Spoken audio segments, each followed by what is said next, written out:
Hello, my name's Holly Newton. I'm the Assistant Team Curate in the White Horse Benefice. I was ordained as a deacon in Salisbury Cathedral in June last year, and I'm now approaching ordination to priesthood, God willing, in July this year. So I've been asked to answer a few questions about myself. So my background, I grew up in a Christian family, but we didn't go to church sort of all the time. We went to a couple of different churches on and off, but it was really as an adult that I started to go to church regularly myself. But during my childhood, I always felt that God was with me. I had a very strong sense of God's presence with me, particularly during some challenging times. And then as I got older, I decided to attend church regularly as an adult. And I was actually confirmed at the age of 21. And it was then that things started to really happen, which I don't think is at all surprising. We asked the Holy Spirit to come to commission us for new tasks, and that's what happened. So I started to explore the Bible in a lot more depth, and I started to get really involved in various aspects of service within my church. And it was at this point that I really started to feel that I needed to think about exploring this sense of God's call that I was feeling in my life. And so the journey began there, but it did take me quite a while to get there. So I started to feel the call at quite an early age, actually. When I was about 4 or 5, somebody asked me what I wanted to do when I grew up, and I said I wanted to be a nun. Well, I don't think I really knew what being a nun was going to involve, but there was definitely this sense of God's calling in my life, that God was perhaps going to be asking me to use my life in a particular kind of service for him. And so at secondary school, that feeling continued, but I definitely felt I was too young. At college, I looked into it a little bit more. I shadowed a college chaplain to see what ordained ministry might really involve. But again, I felt I wasn't really ready at that stage. I didn't feel like I had enough life experience, and I ended up moving in a different direction. So I studied history at Bath University, and then I started working full-time at the Jane Austen Centre in Bath when I graduated, and I was the group bookings and education coordinator. And that was a really fun and enjoyable time. And then I had my 2 children, and I had a period at home where I was looking after my 2 children, and I started a small baking business, making cakes for local cafes and running historical workshops on cookery. But at the same time as all of this, I was really starting to feel this call more and more strongly, and it got to the point where I really couldn't ignore it anymore.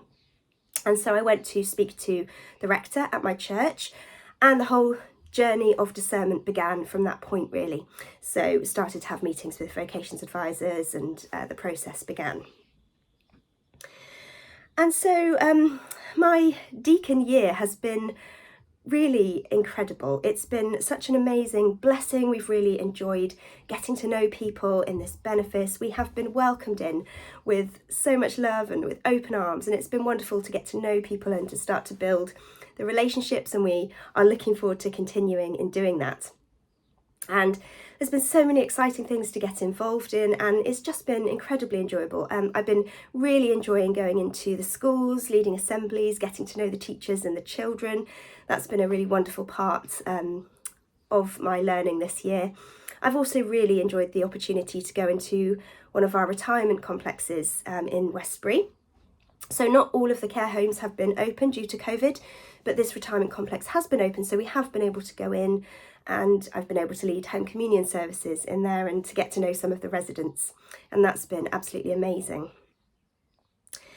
I was asked what has surprised me about my deacon year, and I think, excuse me, I think one of the things which has surprised me has been the way in which people so quickly invite you into their lives and into their stories, the way that people give you their trust and allow you in to their journey and share things with you in a really deep and meaningful way quite quickly, and the opportunity that we have to really walk alongside people and journey with people through joyful times and challenging times. It's been an incredible privilege and blessing, and it's been really amazing, and I think I was surprised how quickly that happens.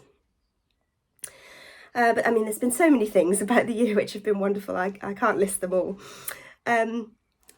And so I was asked, how am I preparing for this next stage? So I think, ministry life is very, very busy. So I'm being very conscious about trying to set aside time to have reflection as I approach this next step in the journey.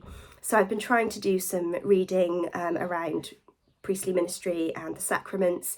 I've been trying to really set aside time for prayer and reflection and prepare my heart as I approach this next really exciting stage.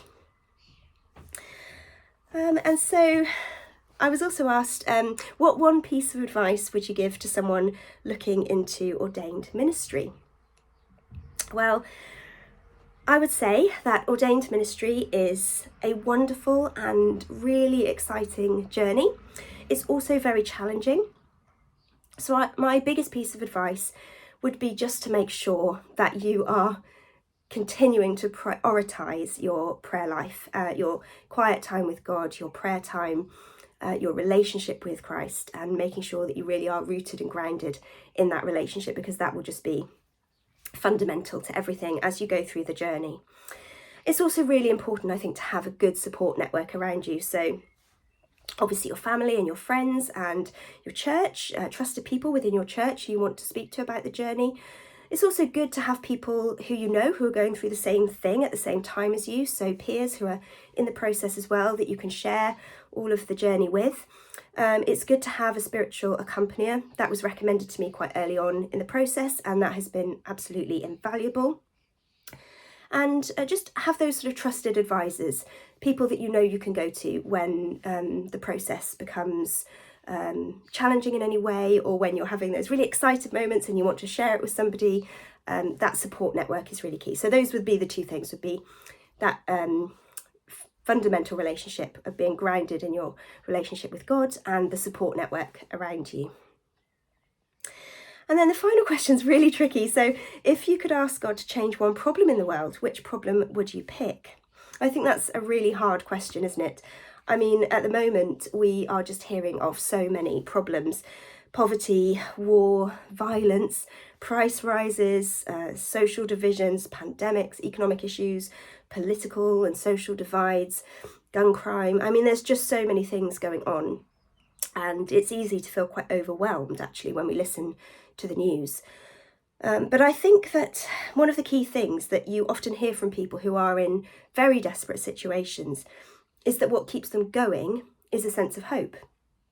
And so really my prayer to God would be that those who feel no sense of hope, those who feel that they're alone with their problems, would come to know the presence of God, that presence of God would just be so strong for them, and that they would know that hope, that God's love, and the hope that the salvation he offers can give to us in this very challenging world that we live in.